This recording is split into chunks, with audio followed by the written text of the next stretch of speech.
Camera rolling. Audio is rolling.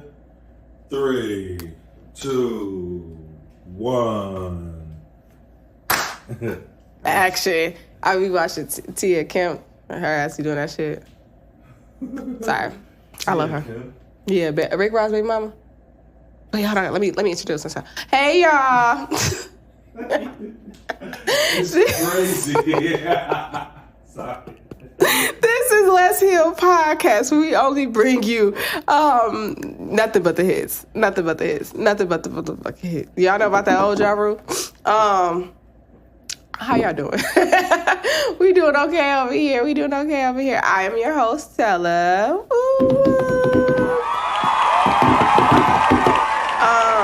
And we got our producer, Terry V. Yeah, you're gonna jump in. Not the delayed response. You gotta learn how to clap for yourself first. Not playing. I hope you guys are having a great week. You know, it's Thursday, so it's literally, baby, we're at the home stretch. Just go ahead and get to Friday so you can be relaxing with the girls, or with your man, or your woman, or them in between, whatever. I hope that y'all just have a great weekend. We enjoying our weekend so far. It's really hot out. Not like really, really hot. It can definitely get hotter, but it's one might say it's warm, right? So, yeah, I'm cool though. You don't gotta worry about me. I'm good. My outfit. I'm gonna change to a dress because this might be a little hot. So, but that's neither here nor there. You know what I mean? But yeah, are you guys caught up? Like, no judgment if you're not. Like, I'm not gonna judge you or anything because I'm not that type of person. Not the background vocals, Terry V. It was. Oh.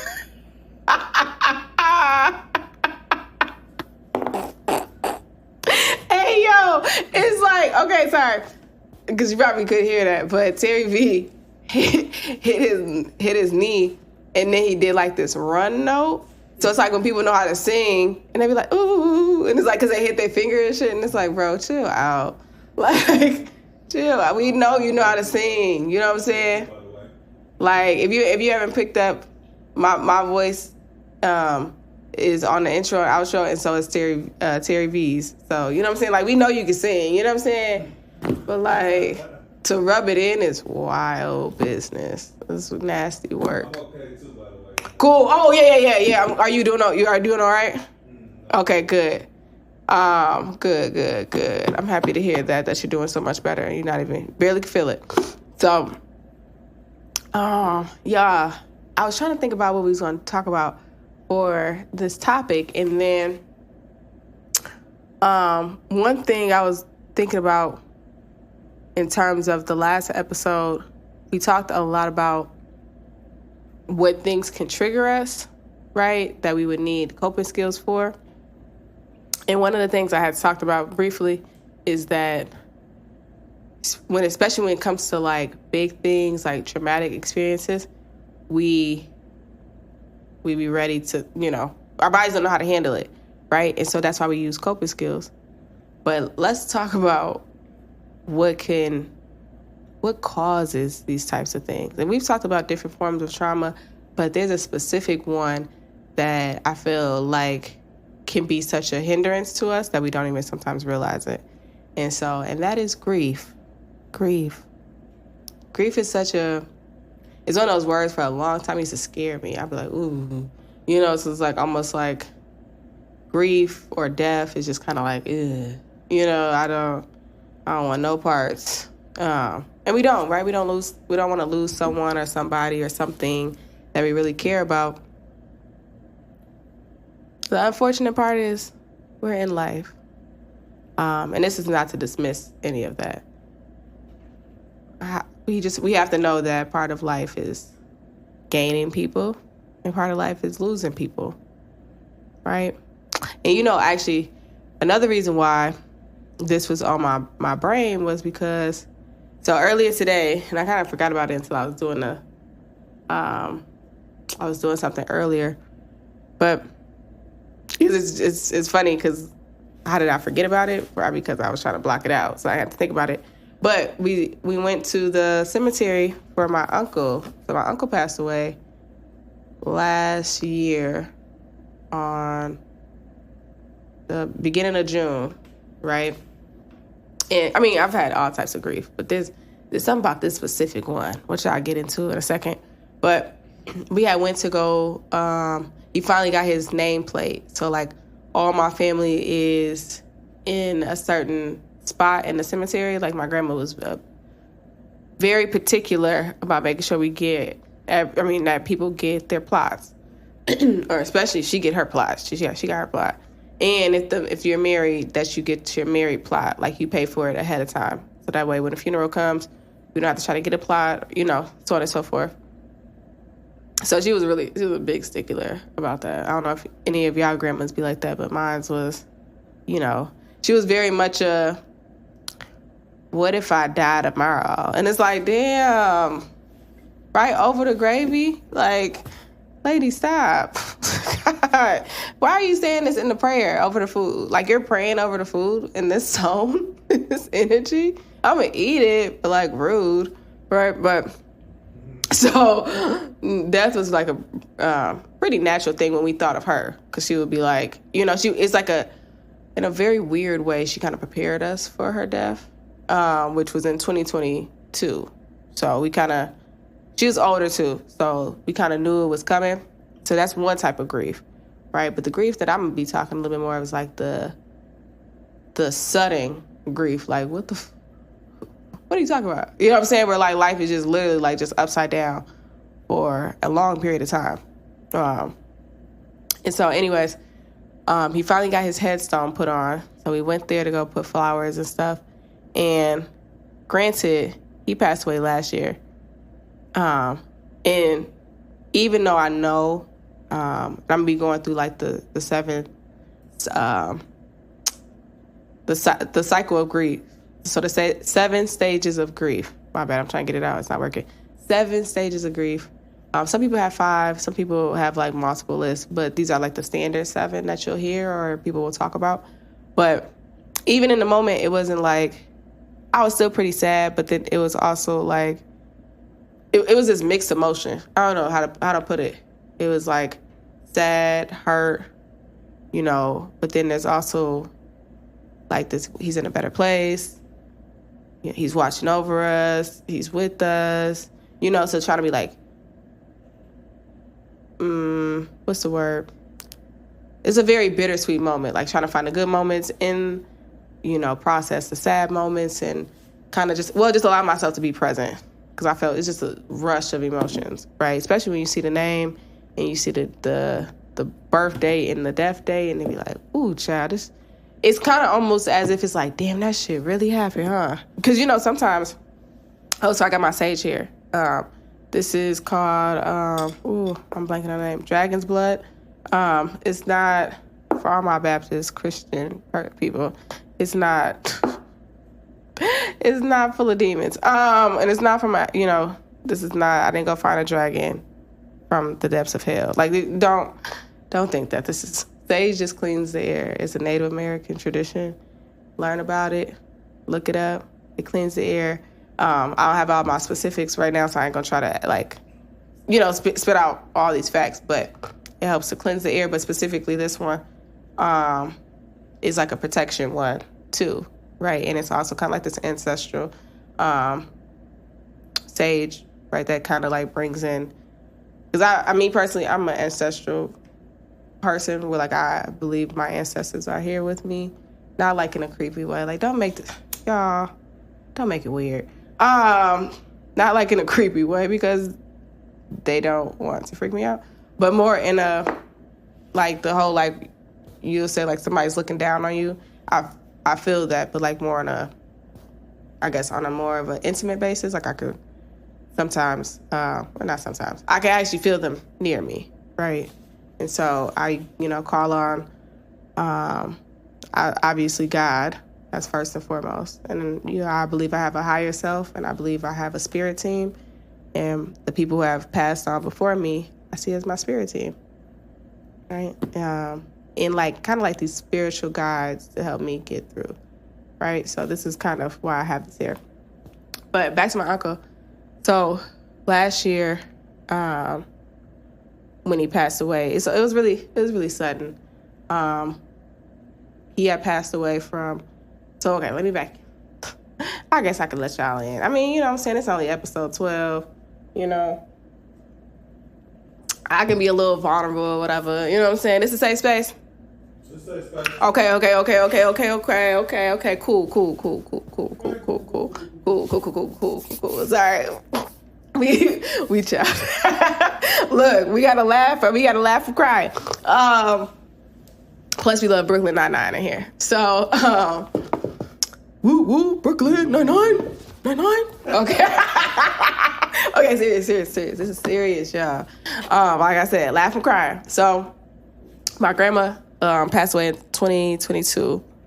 And then a little bit before my grandma passed away, we found out that my grandpa has dementia. And so it was like the early stages. So there was we had to put him in a psychiatric unit, and that was a whole process in itself. But he got out before she passed, probably a month and a half before.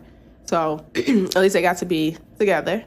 And I'll never forget it, because when my uncle called me when she passed, and this part is really, really ghetto. I was arguing with a very unhealthy ex. I definitely mentioned him in one of the episodes before, but I was arguing with him at 3:00 in the morning.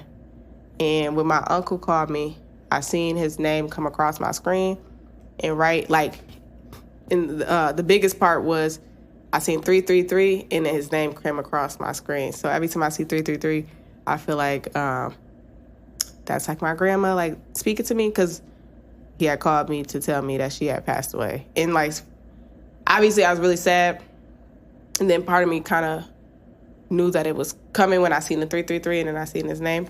And so, like I said, she was older, so it was a little bit easier to accept, the understanding around it. Like I said, she had been talking about dying since I came out the womb. So it just be right in Sunday dinner. I could die right now. And it's bro, what? Why are you just saying stuff? Right? So we gotten pretty used to it. And like I said, she had her plot ready. She knew what color she wanted to wear. She knew how she wanted her stuff set up. She knew who she wanted there, who she didn't want there. Literally, probably weeks before, she was having us write down who she don't want at her funeral. If this person act out, you need to kick them out immediately. Don't let this person come in the church or near my casket. That's literally what she would be talking about. And it'd be okay. So for her passing, there was some understanding that, obviously she knew she was going to pass away. She knew she was going to pass away. So it wasn't a huge surprise. But it's equally sad. So as time went on, my uncle, he took care of my grandparents' house, which I now take care of. But he took care of my grandparents' house along with his house, because my dad lives in another state. I think I mentioned that before. And so my dad would help out in certain ways. But usually, because obviously the distance, he was only able to support in ways that were not always the day-to-day stuff, but more maybe financial or bills or, so everybody had a part that they played, essentially is what I'm saying. And so as time went on, my uncle was managing his house and my grandparents' house. And then, like I said, my grandpa has dementia. So he took a lot on his plate. Let's say that. He took a lot on his plate. And my uncle, he was a great man. First of all, my uncle, you would really know that we from our bloodline from Mississippi, because, child, when I tell you, fly suit all the way down to the matching gators, you can't take us nowhere. So country. And it was so funny, because I was always why is my family dressed like this? And then we had a family, somebody, my great grandma had passed away, and so all her kids and all her family came from Mississippi. And I said, oh, my God. It really gave pimps and hoes. I can't hold you. And I, like, you know, I mean, I already be cussing, so I guess that's not, I gotta bleep that out. But literally, they was, yeah. So, very much from Mississippi. So he had that very, like, Southern piece to him, too. Even though he was born up here, but just, like, his culture, the culture that surrounded him, because my grandparents are from Mississippi. My grandpa is from,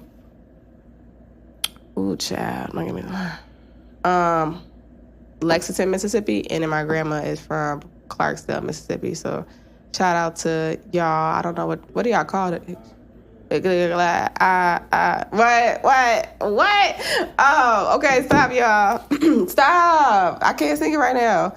So, so we, it's in the bloodline. But yeah, no, my uncle was probably one of the sweetest people you would ever meet. Like, he was a deacon. And boy, could he pray, child. Like, he looks like, and I mean, before I say what I was going to say, I don't mean this in a negative way, but I mean like the actual character. I mean the actual person. He looks like Mr. Brown. Like, he really does. He is, you know, like, he was more stockier, though, than Mr. Brown, but he was built, and he was a little bit shorter. But yeah, that was and he could sing too. So it'd be so funny watching Madea movies and be like, and he was silly like that too, like, but like in more of a sarcastic way, but it would be funny watching the movies. And my mama act like Bam, Auntie Bam. That's my mama. So anyways, we'll come back to her later. So yeah. But no, he was always a sweet person. Like, you didn't mess with my uncle. Because what I didn't know as a child is that he's a Scorpio. So, you know what I'm saying? Like, now, and granted, all my Scorpio remarks, the disrespectful ones, were never to him, because he was great.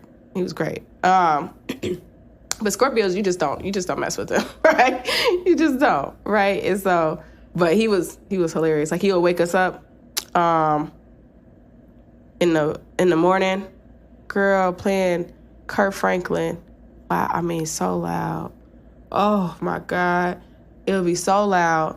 And he'd be like, get up, like singing Revolution. You know how crazy it is to remember lyrics specifically from the fact that somebody banged them so loud that your brain just had to like take it all in.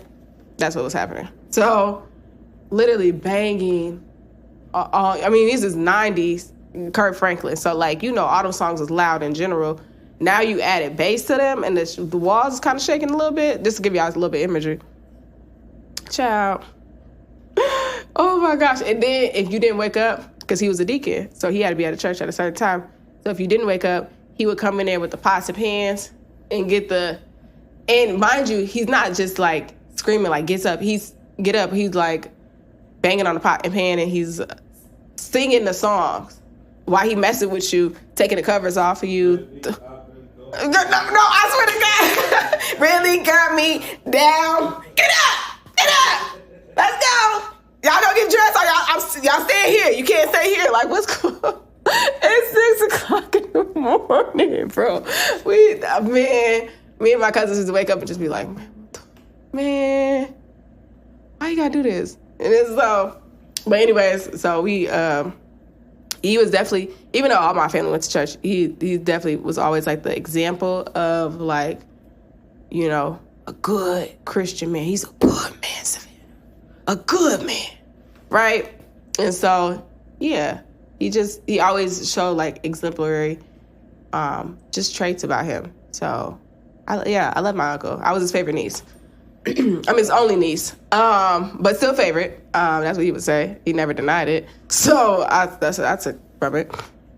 But yeah, no. And I only had one uncle on my dad's side. My mom has 3 brothers. I always have to count because I always feel like I'm missing somebody. 4. Jesus, that's what I said. I have 4 brothers on my mom's side, and we used to be with them all the time. And thankfully, they're all still alive and they're all doing well. On my dad's side, my dad only had 1 brother, so it was just them 2. So we were really close with my uncle. You know, he's kind of like my second dad, essentially. So, because if I wasn't with my actual family, I was over at their house, you know, or they was over at our house. So we, you know, like I said, he was like my second father. So this was like a big deal as things were going on. But back to last year. So he would, because he was such a giver, right? Like he would tell us like, okay, y'all, I need help. I need, you know, things. But he always he would always put so much on his plate, like him by himself, and which is beautiful. It's a beautiful thing. You want to take on, you know, I wouldn't say the hardships, but you want to be there for your family in whatever capacity, right? Especially when you know that you're one of the pillars in the house, right? So if it's not you, it's going to be my dad. If it's not my dad, it's going to be you in terms of taking care of my grandparents. And so he took a lot on his plate. And granted, because he feel like he had no choice but to, you know, it's his obligation as a son to like take all this on, but he had a lot on his plate beforehand. So you add another house, you add mental health declining and physical health. That's a lot of stress on our bodies. And unfortunately, he had passed away from a brain aneurysm. So I didn't really know much about brain aneurysms until like this situation. But so he was like, he wasn't doing anything like drastic. He was actually just sitting down working, and then it looked like he like fell asleep, but his heart wasn't beating necessarily. And then I think they got his heart to beat again. So we thought it was a heart thing. We thought he had like a heart attack or something until we got to the hospital, and they got his heart back kind of going. But a brain aneurysm is kind of like, I don't have the right phrasing for it, but this is pretty much like you're something, I wouldn't say it explodes, but there's some type of bursting, I guess you would say. Yeah, essentially like a blood vessel or something bursts, and then because it does that, it obviously interferes with everything else. So unfortunately, June 8th, he was pronounced brain dead. And so that was, like I said, and I've had other situations that were very traumatic and very sudden. But just because of how that situation, you know, it just didn't make no sense. It wasn't like he did something. It wasn't like, and he was always one of those people, not that we should do this, but I don't know if like other people do this, but Black people definitely do this. It'd be like, why him out of all people? Like, you know what I'm saying? He the good person. It's like, but like, I don't want nobody else to die. You know, like I'm not saying that, but he was like, he wouldn't be the person that you think God would take at that time. It just didn't really seem to make sense. I mean, hell, it still don't. But and he was like, what, 50? My uncle was 58. Yeah. So he was pretty young. And he still had kids. He got young grandkids.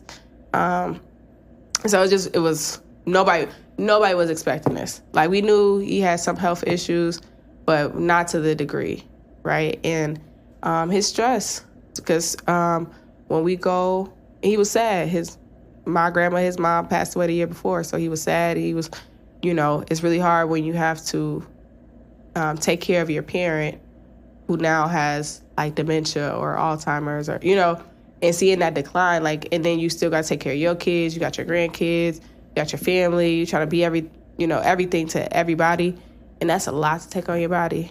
And honestly, and you kind of looked this up too, is that when we have unresolved trauma, it can make us become isolated, depressed, have PTSD, but then it also can have like heart disease or cancer or high blood pressure, because all of that, those things that are hurting you, that are causing you stress, that are causing you anxiety, it's causing you not to be able to sleep, is now starting to interfere with your physical body, right? Because that's how stress works.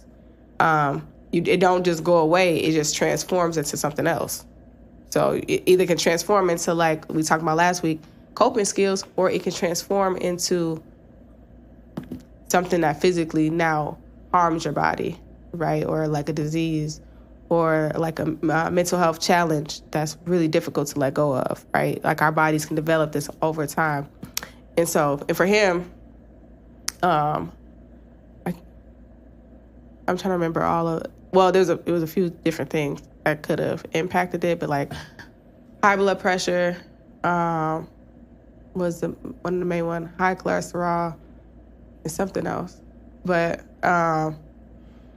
he wasn't, as much as Black people, we be scared to go to the doctor. Like, this might be a different episode than some. Y'all get like a medical professional or something. But Black people be scared to go to the doctor because you just never know what they gonna do, child.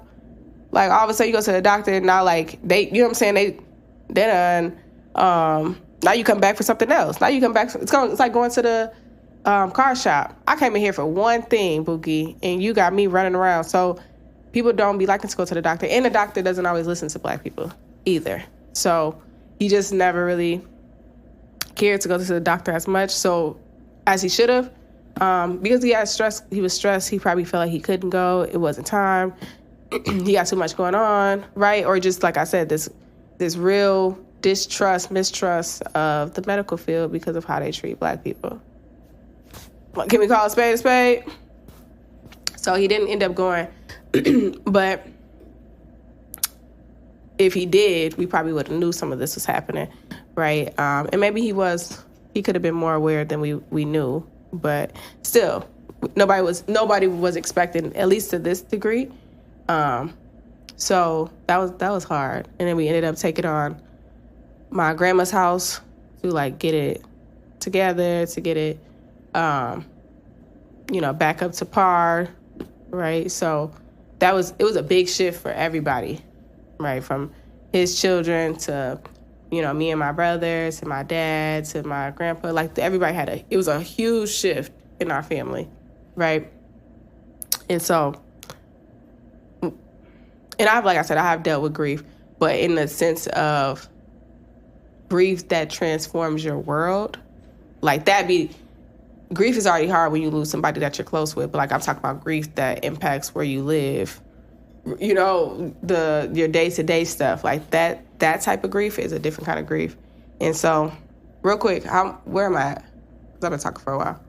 27 minutes. Okay, good. So, I'm not going to go like super, super deep into it because I know Lord knows I could talk for a long time. But I did want to briefly like touch on the 7 stages of grief, because on one hand, is this process going to look like each step, 1, 2, 3, 4? No, it's not how it looks. Hell, you might start at 1, might be at 6, jump to 3, do a little 5 here and there. It's going to be like this very, it's not going to be a linear situation. It's going to be very much like you're coming and going. It's a little touch and go for a very long time. And have more touch than go, wherever you want to go about it.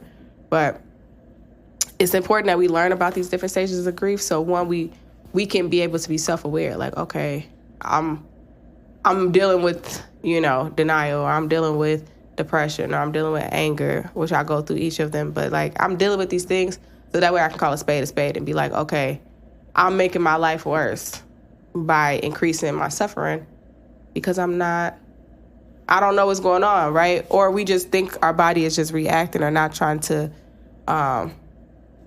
be in tune with us, but our body is like, girl, no, I'm still struggling. I'm still stuck in last year, 2 years ago, or 10 years ago, right? My part of me is still in that space, right? So it's important that you understand and do your own research, right? Like I'm just a messenger, right? So do your own research, learn more about it, but, learning about the different stages of grief. So that way, if you find yourself, as we all do, find ourselves in this process of not really knowing how to move forward or being stuck or completely stagnant because of losing somebody or something or someone or a situation that we really loved or enjoyed, we need to know about this process. And so And this is the thing too, and I had to learn this as well, because there's a difference between, or with grief can look like a physical person. So like I'll probably refer to it more as a physical person, but it could be like the loss of a job, the loss of a situation, the loss of a pet, the loss of, what have you. So grief can look different. There is a difference between grief and loss, but I don't know that specific definition, so I'm not going to make it seem like I do. Because, yeah. Anywho, so the first stage of grief actually is shock, right? Which obviously makes sense because you're surprised. Even if you knew it was coming, even when you know somebody's like terminally ill, it still be like, damn, like today, like you just, it's still hard to accept, right? So, but especially if you don't know, that makes it more tragic because it's like, what the hell? Like, you know what I'm saying? Like, when I woke up to, and I can't remember, I done blacked it out. I think when I woke up to, my mom called me and she was like, your Uncle Eric, yeah, or somebody called me and was like, your Uncle Eric isn't breathing, we gotta go. Like, I'm like, what? Like, what? No, it was in a text. Sorry. That's how, look, you seeing trauma in real effect. They had said he wasn't breathing. And so I'm like, but I'm confused. I'm like, what are you saying? Like, so it took a minute for it to even register to me what was actually happening. So, like, completely unprepared, not knowing what to do. Some of us may be, like, stuck in shock to where we're, like, just frozen there. Like, I don't know if you've ever, or when you've experienced grief, it'd be like, you can remember it so vividly because some of us can't even physically move. Some people move immediately, but sometimes for others, that processing it down and being like just stuck in that. And so that's the first process, or the first stage, right? So some people be in there for, a small amount of time. Some people are there for a long time, right? Like they can't even get past what has happened, what did happen. The second one is denial. So shock kind of goes into denial because we are like, no, that can't happen. That can't happen. Like I was saying, that can't happen to him. That doesn't make any sense. Why would that happen to him?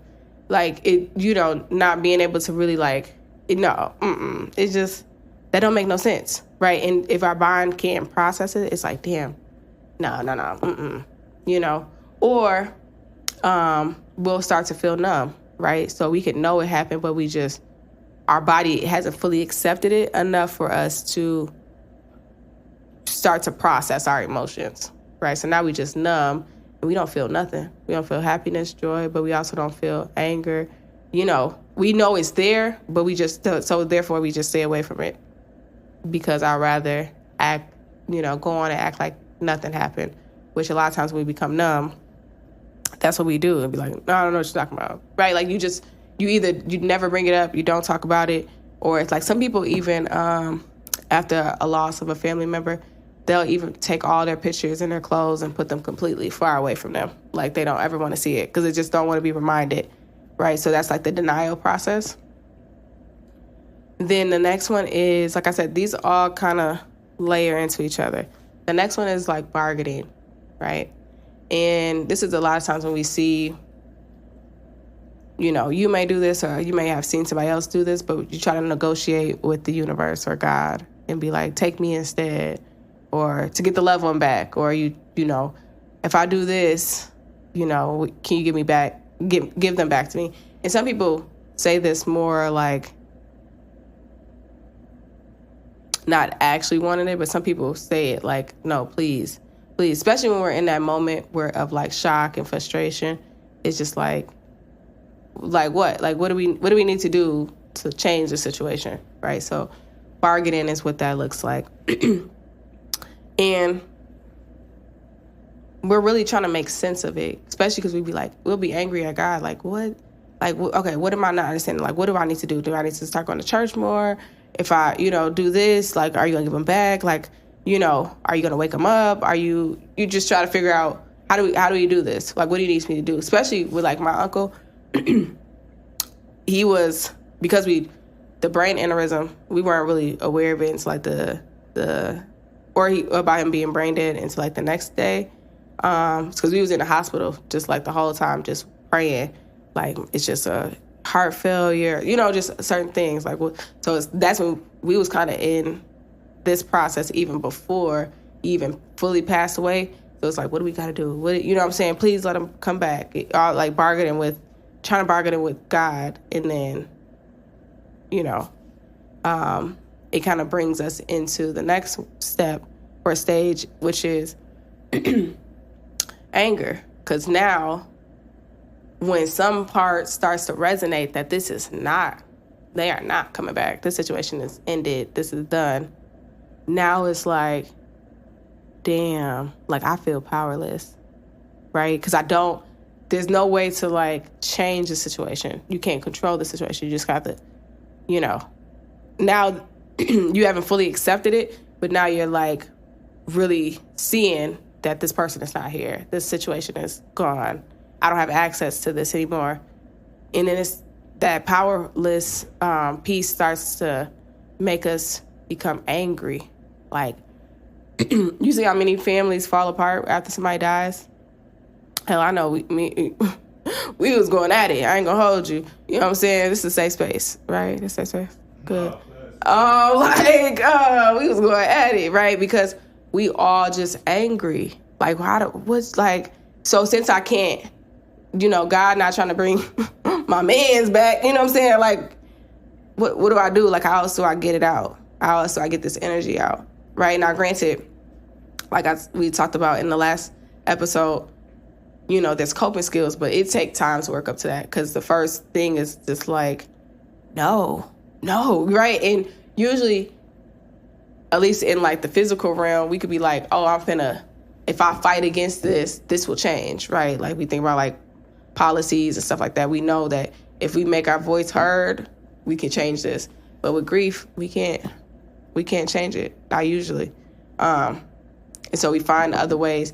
And anger is one of them, but it also could be like drugs or alcohol or sex, or you turn to different things to get the energy out because you can't change the situation. So you got to just try to change something, do something that makes you feel powerful. And then the next stage is depression. And like I said, any of these can happen at any different time, but this is just kind of like the process of it that it usually happens. But everybody's different. So none of these things will be the same for all of you. But depression. So you can feel this at any stage, honestly.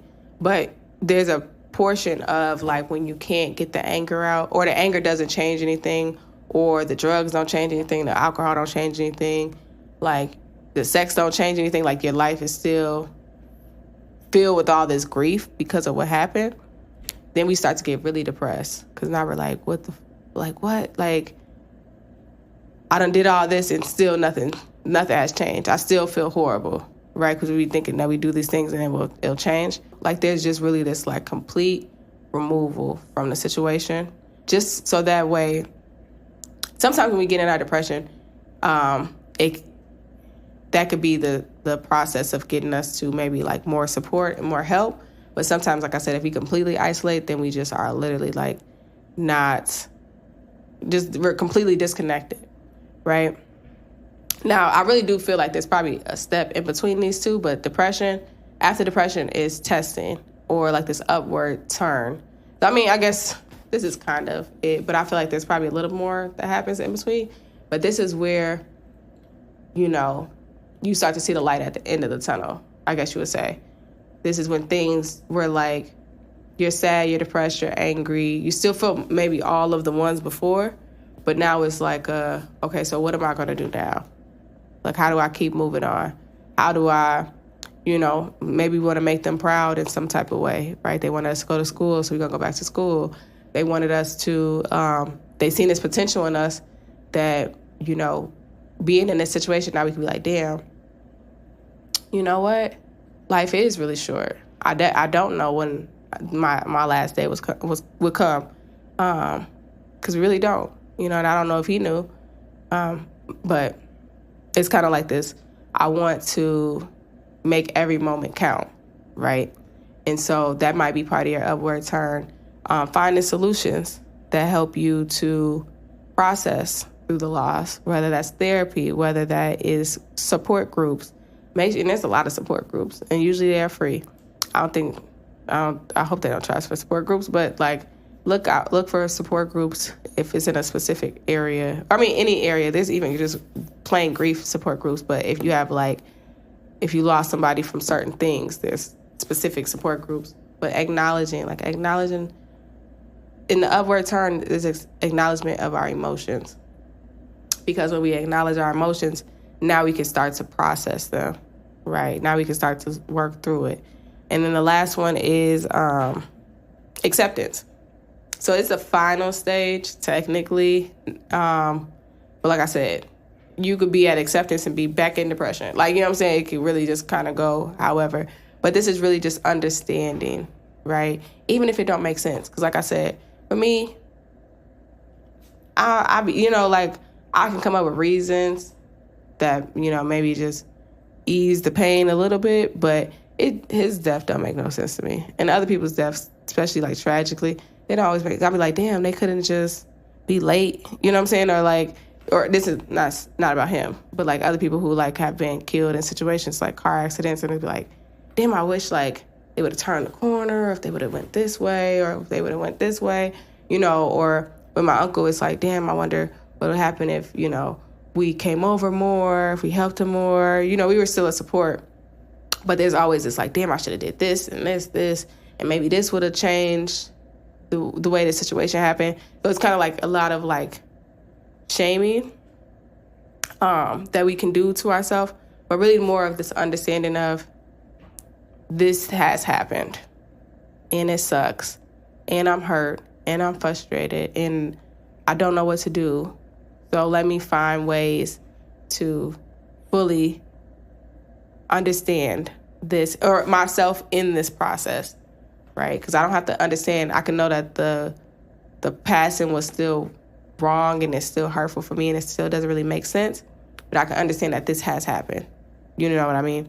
And then I can learn how am I going to move forward and how am I going to, me personally, I like to bring those people with me, right? So that's why I'm talking about him today. I want to bring, my ancestors. I want them to lead me, but I also want people to know about these people, right? Because they matter, right? And so there's this understanding of like, I can use my art and my work to put a spotlight on the people that are in my life, right? That have passed or gone forward. And so that's my form of acceptance, right? Or people educate people. Like we see so many people who have lost children to gun violence or police brutality or something, and they're going out and educating people, teaching people, right? We can be able to learn more information about, like, if somebody dies from like a disease, like how can we help people be more aware of this, right? Like if it was my uncle, it's like, how can we change our diets? How can we be more mindful of what we eat, what we don't eat, right? So just finding ways to like process through it, if that makes sense. Yeah. So, this is a big compacted episode around grief, but that's how grief feels, right? There's things that make sense. There's things that don't make sense. Things go well some days. Things don't go well others. I love this video. I'm going to say this and I'm going to close out. This video, it's called Teardrop Soup. I'm going to see if I can put like a little thing, like a picture right here, so you can see it. It's called Teardrop Soup, and it talks about like grief in the form of a soup, right? Like you put different things in it and it creates its own like flavor. So, nobody's soup is going to be the same as the other person, but you just really learn how to know that your soup, your process is directly about you and not about anybody else. It doesn't make sense to anybody else, right? As long as it's not harming you or anybody else. Allow yourself to grieve however you need to. So we sending you love. We sending you peace. We sending you understanding and acceptance. Don't rush through this process. It can take, I wouldn't really say months, but sometimes it can take months. Sometimes it takes years. Sometimes it takes longer than that, right? And sometimes it's a lifelong thing, right? It doesn't have to be a lifelong thing in a bad way, but knowing that, you know, every day it might get a little bit easier. And maybe some days it'll be really, really hard. But you just know that you're moving one step closer to a life that feels peaceful. It doesn't always make sense, but at least be peaceful. So we love you so much. We give you warm hugs. And sending you love if you're going through it, right? And if you're in the grief process, but maybe like it's not super new. Like, I mean, this is still super new for me, but it's only been a year or almost a year. But even if it's just kind of like it's already, the person already passed, but you're still like going through the process, just check on yourself. You know what I'm saying? Just check on yourself and make sure you're still good. So shout out to my producer, Terry V. And I am your host, Tella. Tell a friend to tell a friend. Bow, bow, bow. Bow, bow, bow, bow. That second one was sexy red. And I love y'all. I will see y'all next week.